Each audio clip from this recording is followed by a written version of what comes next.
Welcome back to Hoopla. I'm your host, Ethan Jackson. The All-Star break is officially over, so we're heading into the second half of the season, as they call it, even though there's only like 20 games left. So we're heading into the kind of the final push, the final stretch of the NBA season, and there's a ton of storylines that I'm going to follow and keep my eye on and hope to talk about on here. But for this episode, I kind of want to focus on, and I want to answer 3 questions that have kind of been floating around in the NBA media space recently, and all 3 of them are Western Conference focused, and obviously that's because the West has the most stars and they have the most storylines and things like that going on. And so that's where this episode is going to focus. And without further ado, let's get straight to it.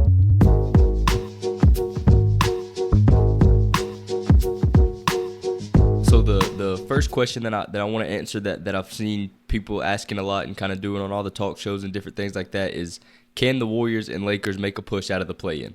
So I know y'all are probably tired of hearing me talk and hearing everybody talk about the Warriors and Lakers and want some other teams to get talked about and stuff. But obviously, I mean, that's one team's got Steph and one team's got LeBron, 2 of the top 10 greatest players of all time. So obviously, they're going to get talked about the most. So before I get into it, first off, I just kind of want to clarify that when I'm saying make a push to the play-in, out of the play-in, I mean, can they secure a top 6 seed before the season is over? Obviously, that'll kind of lead me down a path of talking about whether I think they can do anything when it gets to the postseason. But that's just because you can't really talk about the Lakers and the Warriors led by obviously LeBron and one led by Steph without mentioning the postseason because of how much success they've had in the past, and that's just the standard that they have set. So as far as how I want to go about answering this question, I will kind of talk about the path that they can take to securing a top 6 seed, and then I'll kind of talk a little bit about whether they can make a run when it comes to the playoffs. And also quickly before I dive into it for each team, I feel I need to give some context as to the current standings and how I think those teams will finish the season. So 1 through 4 is obviously kind of, those teams are out of reach. That's the Thunder, T-Wolves, Clippers, Nuggets. They're well above the 5 through 10. So I'm just going to list off the teams that are on that 5 through 10 list. So as of this recording, you have at number 5, you have the Pelicans, who are currently 35 and 24. You have the Suns at 6, who are 34 and 24. At 7, the Kings are 33 and 24. At 8, the Mavs are 33 and 25. 9, you have the Warriors, who are 30 and 27. And 10, you have the Lakers, who are 31 and 28. So as you can see, it's a tight race down through there, and with 20 or so games left, literally anything can happen. But personally, I feel like none of those teams are going to just kind of fall off and drop off a cliff that opens the door for the Lakers or Warriors. And at worst, I just kind of think a couple of the teams may play 500 basketball and just kind of tread water going into the postseason. So that means for the Warriors or Lakers to get to one of those seeds, they're going to have to hope that all of these teams play average or maybe even slightly above average basketball, above 500 basketball for the rest of the way to give them any shot at moving up that standings. So they all have somewhere between, like I said, somewhere between 20 and 25 games left to give themselves a look. The Lakers have 23 games left as of this recording. They play the Clippers tonight. To me, I think they're going to have to go 17 and 6, 18 and 5, somewhere in that range to kind of give themselves, like I said, a shot at even having a chance at moving up to the 6th seed. The Warriors are similar. They have 25 games left. I think it's going to take a 20 and 5 or 19 and 6 to make up those 3 games that they're going to have to make up. 3.5 for both of them actually to get all the way to the 6th seed. They're down 3.5 games. Or there's a 3.5 game difference. So they're gonna have to have a pretty dominant stretch down the final 20 games to give themselves a chance at. Like I said, I think they can only lose 5-6 games the rest of the way, and that honestly still might not be enough because 2 of the teams may only lose 7 games, and then so you didn't make up any ground. But since I gave a little context, I'm gonna get into the weeds of how I think each team can accomplish this goal. So I want to start with the Lakers. In their last 20 games, I just looked before I got on here, they're 12 and 8. So they're showing some positive signs and some signs of what the team that they can be, and then they're also showing some negative signs, that seems to be the story of this Lakers team. They 1 minute they look like a true contender, and the next they look like a lottery team. So which one is it? I personally still don't have the answer. and I think this final stretch will kind of give me that answer and kind of clarify what this team is capable of. I just looked, they play 11 of their next 12 games at home, so that could really help their chances. But over those 12 things, there are 3 things that I think they need to establish. Number one, I think they have to figure out the lineups and rotations. I think this has been their biggest issue this year is that just Darvin Ham just hasn't figured out who he wants to start, what lineups he wants to finish with. It's just kind of their lineups have been kind of all over the place. For me, I like the D'Lo, Reeves, Hachimura, LeBron, and AD lineup, and the stats will back it up and say that it's their best lineup, but they don't play it nearly enough, in my opinion. But that should be their go-to line. That should be what they start with. It should be what they finish with. All the big moments throughout the game should have that lineup in. And they also need to find and establish the roles of some of these role players on the team, whether it's Cam Reddish, whether it's Taurean Prince, whether it's Jackson Hayes, Christian Wood, and then obviously the new addition of Spencer Dinwiddie is probably the biggest. They need to quickly figure out what his role is going to be and let him start kind of easing into that and figuring out what the team is asking him to do before we head into the playoffs. Secondly, they have to find their defensive identity. They have to dig into wherever they need to dig to bring back that defensive mindset that they had last year. Currently, they're sitting middle of the pack on that end of the floor, which is not good enough considering they're also middle of the pack on offense. So you can't be average at both. Otherwise, you're going to be an average team, which is exactly what they are. They're slightly above 500 basketball team. So that's the big focus for these next, like I said, over the next 12 games. I hope they show some signs of this, that they're finding that. And they need to find that fire and that want to on that end of the floor because they have the pieces to do so. A lot of the same pieces they had last year, and they've added some players that are real good on that end of the floor. So at this point, it's just a want-to thing and just a connectivity thing. And then the third thing they have to do is obvious, but it needs to happen if they want a shot at it, is they have to stay healthy. Obviously, LeBron and AD have to play the majority of these last 20 games. And then I even think about like Gabe Vincent and Vanderbilt. You've got to get them 2 back if you want to have a shot at this thing, and you've got to get your roster in full to kind of see what you've got, and then go back to like I said, the lineups and rotation. Give Coach Ham a chance to figure out exactly how he wants to play all these pieces. But to me, if they can do those 3 things, they can achieve that 18-5 record to finish that I think they're going to need to secure a top 6 seed. But if they do not do one of those 3 things, they will be in the play-in fighting for a chance to make the playoffs. They do have a pretty tough schedule remaining, just looking at it, which is going to make this even more of a challenge for them. But it may also clear up the confusion as far as for me that and I'm sure most of you have about this team and because they will have a chance to kind of show what they are about in a number of big games throughout the rest of the season. So I'm interested to see how they finish things up, but to me, like the Lakers are going to have to they're gonna have to almost have a repeat of last year to get into the playoffs. They are gonna have to go on a crazy run where they win 18 out of their last 23 games or something like that. And in order to do so, they must figure out their lineups and rotations. They must get their defensive identity back. Lastly, and most obvious, is they must get and stay healthy. And if those 3 things happen, they can make a run at it similar to last year, because as we know, as long as LeBron James is on that roster, they have a chance. So I think they can do it. It's going to be an uphill climb. Obviously, you put yourself in this situation at the 10 seed and 3.5 games back of getting into that 6 seed. But we'll see how things shake out and how if they decide to flip that switch that I think they can. On the other hand, talking about schedules and things like that, the Warriors' schedule is about to get a lot easier for them. This could be a good thing because they're starting to play some good basketball at a time when their schedule gets a lot easier. So that 20-5 record that I said they probably are going to need is not that far off if they can just win the games that they should win, and then win some of the tougher games. If they can just do that, the 20-5 record is not that crazy. So one way to look at it would be they can rack up some wins and move up in the standings. But I could also say that a problem with it is that we will not get the ability to be able to get a clear picture of this team's potential, because they're not going to play many more games against title contenders besides the Celtics. They play this Saturday, I believe it is. Saturday or Sunday, they play the Celtics. So that's really the only game left they have of like a true favorite contender in this league. So we'll see how that goes. Another bonus of the schedule is that they get to control their own destiny to an extent because they play the Mavericks 3 times. One of them was postponed due to the tragic death of their assistant coach, but they play the Mavs 3 times, who are above them right now. I think the Mavs are sitting at the 8th spot.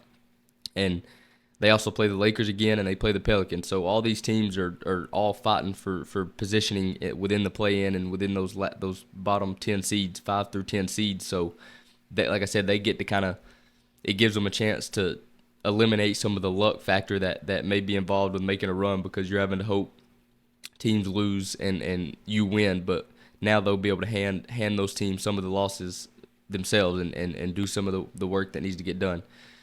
So, but as far as what they need to do, like I said about the Lakers, as far as what they need to do to go on this run, they just need to keep doing more of what they've been doing. Over the last 10 games, they have been both top 5 in offense and defense, and that's obviously a lot more like the Warriors we're accustomed to seeing. They're starting to find that identity again, which has been something that the entire team has kind of spoken about all season.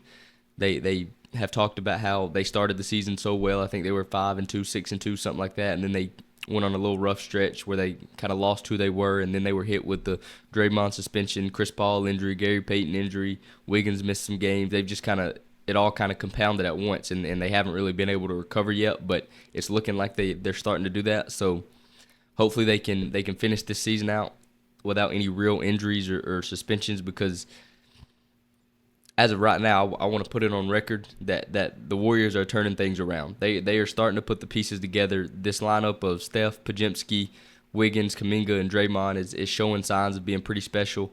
The athleticism that Wiggins and Kuminga brings, along with the IQ of Podziemski, is complementing Steph and Draymond really well.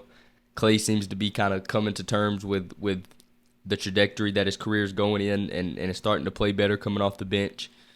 Also, don't think I forgot about the impact that GP2 has on this team when he's healthy, and he's starting to play a lot more. And then I didn't even mention that CP3 is coming back. So, again, don't be surprised if the Warriors turn this season around in the final stretch, because that everything's starting to come together. The same stuff that went wrong all at once is starting to come together. You got Draymond back, Chris Paul is coming back, Gary Payton's coming back, Wiggins is playing, whatever, blah, blah. All that stuff's starting to really come together. But also kind of want to be clear when I say turn this season around, I mean it in terms of positioning themselves to make the playoffs, and then obviously we'll see what happens when they get there. I need to see more of this team before I can really assess whether or not they can beat some of the best teams in the West. But I will say the same thing that I said about the Lakers. As long as Steph Curry is in a Warriors uniform, they have a chance. So if they can find a way to get into the playoffs, I don't care if it's through the play-in or if they're able to avoid the play-in, they have a chance against anybody. I don't know how good that chance is. I will talk about that more in a later episode, come closer to the playoffs, but they have some chance, puncher's chance, whatever. They've got a chance when you have Steph Curry on that team. So the next question I wanted to answer was, are the Nuggets destined to repeat as champions? And before I get into answering the question at hand, I want to take just a quick second to talk about Nikola Jokic. Nikola Jokic is by far the best player in the NBA, and I think there's a significant gap between him and the rest of the top players. I've seen players that have felt like they were unstoppable, but this guy is truly unstoppable. Teams have tried everything to slow this guy down, and nothing has seemed to work yet. It is getting to the point where not only is he the best player in the world, but if he is able to continue this level of play and win a few more championships over the next 5 years or so, he will force his way into the GOAT conversation, because he is one of, if not the most statistically efficient basketball players of all time and that we have ever seen. There's just no denying that. I mean, you watch the guy and it feels like he makes zero mistakes out there on the basketball floor. He doesn't really miss shots. He doesn't turn the ball over. He don't even make mistakes on the defensive end, even though some people say he's a bad defender when the stats show that he's clearly not. So I know saying he will be in the GOAT conversation sounds crazy at this current point in time. But like I said, if he can continue to play at this level for the next 5 years or so, then the conversation will for sure have to be had.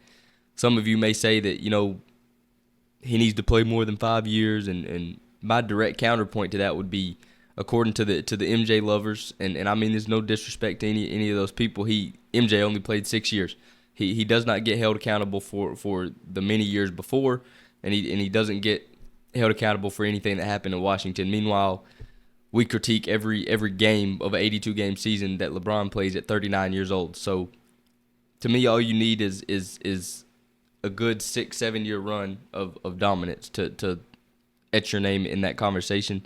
But I want to stop myself before I get kind of into a long rant about the GOAT conversation, because first, I hate it. I just hate enjoy talking about it, but I just hate it because you're not going to change anybody's mind. It's just it's like talking to a wall. But I do truly believe that if Jokic can win a few more championships over the next 5 years or so, and it already seems like he's going to get his third MVP this year, the conversation for GOAT big man and even GOAT player will have to be had for sure. I mean, most people will obviously not give it the time of day just because of the optics of his game. He not athletic. He couldn't jump over a phone book, as they say. There's nothing really flashy about his game. He's not quick. He don't do anything explosive really. So he just doesn't like the spotlight, and which kind of hurts his star power and how people view him. But just as a pure basketball player, he is one of the best I've ever seen in my lifetime. So his game is it's meant for the true basketball lovers that love all the little intricate details of the game, and that's why he will never get the support of the masses, because the majority of NBA fans are here for the highlights and the flashiness, and they're not here for the true mastery of the game of basketball, which is something he has managed to achieve. So he's just a special player, and I really have came around on enjoying watching his game, and we'll see how things shake out. But like I said, if he continues this, he will force his way into those conversations that we have at the lunch tables and everywhere else we have those conversations. But now I got to get back focused on the initial champions, on the initial question of are the Nuggets gonna repeat as champions? To answer it, I'm gonna talk my way around the actual question, and I'm not gonna give a yes or no just because I don't want to be on record picking them to as my champions just yet, because I want to save that for a future video. And however, I will say that they should definitely be the favorites to come out of the West and to win the finals. If I was doing betting odds, which I'm sure they are the favorites if it's them or the Celtics. And for me, it obviously starts with their 5-man unit of Murray, KCP, Michael Porter Jr., Aaron Gordon, and Jokic. That lineup is one of the best 5-man units I've ever seen in my lifetime. It's up there with the death lineup of the Warriors with Steph, Clay, KD, Iggy, and Draymond, and up there with the Celtics 5 with Rondo, Ray Allen, Paul Pierce, KG, and Perkins. The Heatles 5, and their big 3, and all those teams like that over the last 20 years or so. To me, this lineup is up there in that conversation. The pieces just they just perfectly fit with one another and into the system that they have created there, and the lineup just has zero flaws. They can match up with anyone defensively. They are versatile enough on offense to play any style of basketball. You want to get out and run and have a shootout, they can do it. You want to slow it down, bring it in transition. You want to have a 3-point game. You want to keep feeding the post. When they play the 76ers, they can do everything that any other team can do. And the most impressive part about it is just the chemistry that they have formed. Granted, they some of these pieces have played a ton of basketball together, so they have a lot of continuity, but that's part of what makes them so great. And I guess really the only thing that I would say is a weak link of theirs is Michael Porter Jr.'s desire to not really play on the defensive end, and his shot selection sometimes is a little iffy. But I vividly remember people making jokes and memes and stuff about, there was a play where I want to say it was against Miami, or it might have been against the Lakers, where he passed up a decent shot for a one more in the corner to KCP. And I just remember people saying that and making jokes that once they seen that, they knew the Nuggets were destined to win, just because everybody was bought in. and I literally remember having seeing those videos and stuff. But then the other thing is just kind of their bench. It does leave a bit to be desired. I'll be honest there, but I know Coach Malone, Mike Malone, will really shrink that rotation, and he's going to ride his horses when it comes playoff time. And it hurts not to have any other options that you can throw on the floor just when foul trouble hits and things like that. That he's going to wish that he had Bruce Brown and Jeff Green, but hopefully they never get to that point, and we'll see how they handle it when they do, because obviously that's kind of inevitable that somebody's going to get in foul trouble or somebody's going to roll an ankle, miss a game, whatever. That is kind of inevitable in a playoff run. So again, to answer the question of I do think that the Nuggets are the favorites to repeat as champions. I'm not ready to say they are my pick yet, because like I said, I want to save that for later on in the season, but they are the team that I would feel the most comfortable picking at this moment if I had to. And again, I want to apologize for beating around the bush on this question. I sound like some of these people on TV that just kind of do everything but answer the question yes or no. And I wrote this question, so I don't even know why I'm doing that. Maybe I should have changed the question to should the Nuggets be favored to repeat as champions? Maybe that will make it better. So hopefully you can forgive me for not answering the question, but I do think they should be favored, and if they can stay healthy and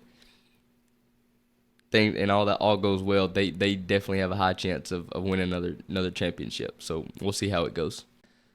So the last question I wanted to answer, and that I've seen on some shows, I've seen them discussing on different NBA shows and different sports shows, is who in the West needs home court advantage? The simple answer to the question is obviously the younger teams like the Thunder and the T-Wolves need it more than the others to make a real run, but I'm honestly not sure that that's true.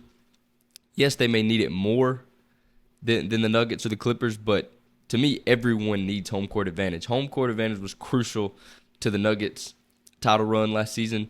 Yeah, they won a road game in every series, but that's a lot easier when you get to go into the opposing team's gym knowing you're dominant on your home floor and that you're not going to lose a home game.